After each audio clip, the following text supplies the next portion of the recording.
the countries that get the most hard hit are the ones in the northern hemisphere. So in the U.S. and one model they had about 99% of all Americans starving to death. In Russia and China and Europe, also about 99%, 98% starving to death. So you might be like, oh, it's kind of poetic justice that both the Russians and the Americans, 99% of them have to pay for it because it was their bombs that did it. But, that doesn't particularly cheer people up in Sweden or just other random countries that have nothing to do with it, right? And I think it hasn't entered the mainstream, not understanding very much, just like how bad this is.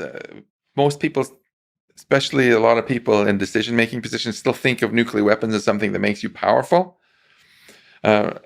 Scary, but powerful. They don't think of it as something where, just to within 1% or 2%, we're all just going to starve to death. And starving to death is the worst way to die, as Holodomor, as all the famines in history show. The torture involved in that probably brings out the worst in people also when people are desperate like this. It's not so some people, I've heard some people say that if that's what's going to happen, they'd rather be at ground zero and just get vaporized, but I think people underestimate the risk of this because they aren't afraid of Moloch. They think, oh, it's just going to be, because humans don't want this, so it's not going to happen. That's the whole point of Moloch, that things happen that nobody wanted. And that applies to nuclear weapons, and that applies to AGI.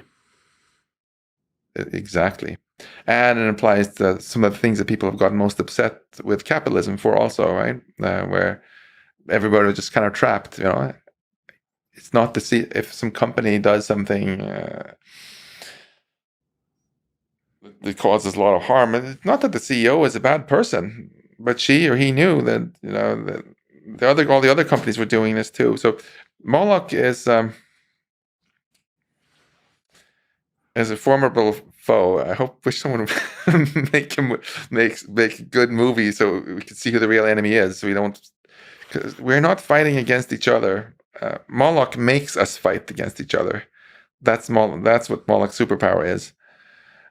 The hope here is any kind of technology or other mechanism that lets us instead realize that we're fighting the wrong enemy.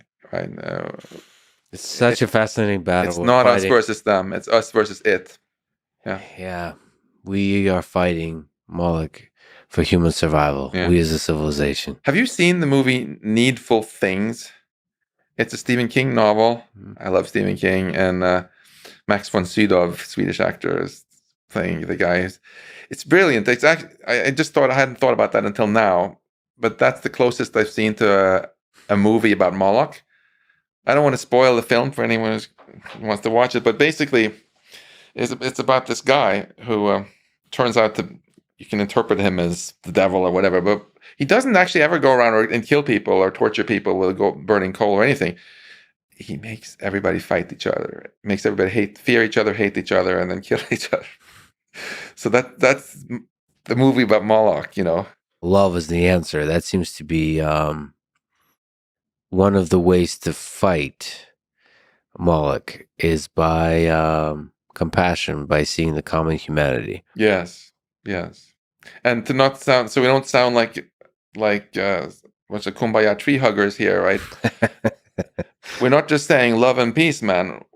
We're trying to actually help people understand the true facts about the other side and feel the compassion, because the truth makes you more compassionate, right?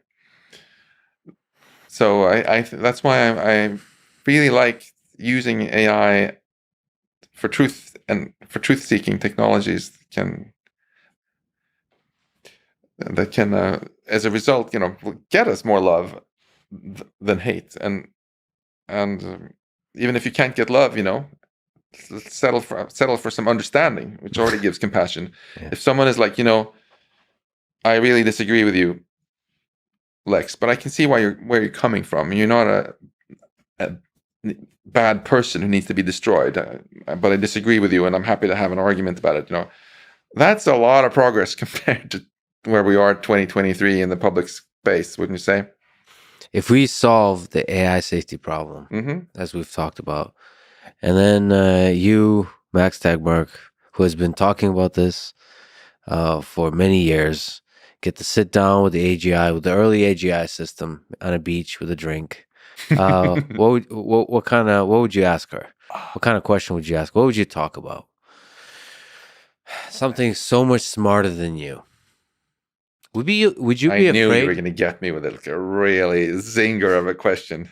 That's a good one. Would you be afraid to ask some questions? No.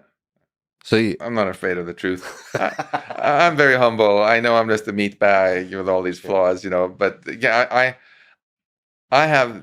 We talked a lot about Homo sentience. I've really already tried that for a long time with myself. Yeah. Just so that is what's really valuable about being alive for me, is that I have these meaningful experiences.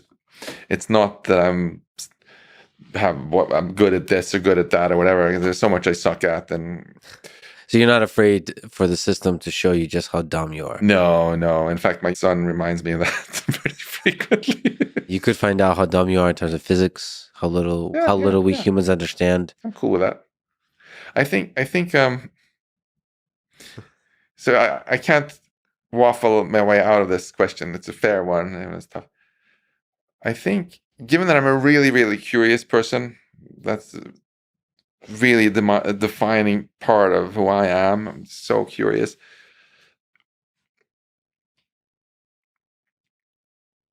I have some physics questions. I love to understand. Yeah. I have some questions about consciousness, about the nature of reality. I would just really, really love to understand also. I can tell you one, for example, that I've been obsessing about a lot recently. So I believe that, so suppose Tononi is right. Suppose there are some information processing systems that are conscious and some that are not. Suppose you can even make reasonably smart things like GPT-4 that are not conscious, but you can also make them conscious. Here's the question that keeps me awake at night. Is it the case that the unconscious zombie systems that are really intelligent are also really efficient? So they're really inefficient? So that when you try to make things more efficient, which there'll naturally be a pressure to do, they become conscious. I'm kind of hoping that that's correct. And do you want me to give you a hand-wavy argument for it? Please. In my lab, again, every time we look at how these large language models do something, we see that they do them in really dumb ways, and you could make it better. We have loops in our computer language for a reason. The code would get way, way longer if you weren't allowed to use them. Right? It's more efficient to have the loops, and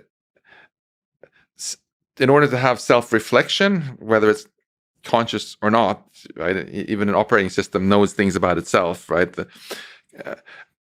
You need to have loops already.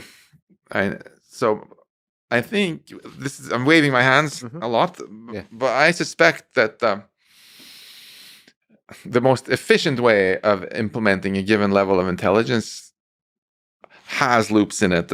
Self-reflection, it can and will be conscious.